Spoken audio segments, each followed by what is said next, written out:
ఇది స్పెషల్లీ అమ్మాయిల కోసం. కొన్నిసార్లు కొన్ని దారుణమైన ఇన్సిడెంట్స్ జరుగుతుంటాయి.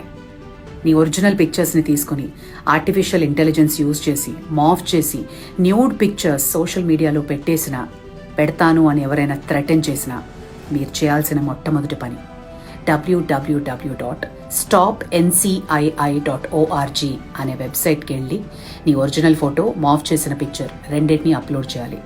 ఇది హైలీ కాన్ఫిడెన్షియల్. నీ ప్రమేయం లేకుండానే వాళ్ళు ఇంటర్నెట్లో సర్క్యులేట్ అవుతున్న నీ మాఫ్డ్ పిక్చర్స్ అన్నీ డిలీట్ చేసేస్తారు. నిన్ను థ్రెటన్ చేసిన వాళ్లతో నువ్వు మాట్లాడాల్సిన అవసరం కూడా లేదు. రెండోది, భయపడకు. నీ తప్పున్నా గిల్టీగా ఫీల్ అయ్యి భయపడిపోయి ఏదో చేసేసాను అన్నది అస్సలు పెట్టుకోకు. ధైర్యంగా ఉండు. Reach out to she teams, reach out to cyber security. 1930 is the helpline number. Be brave and courageous.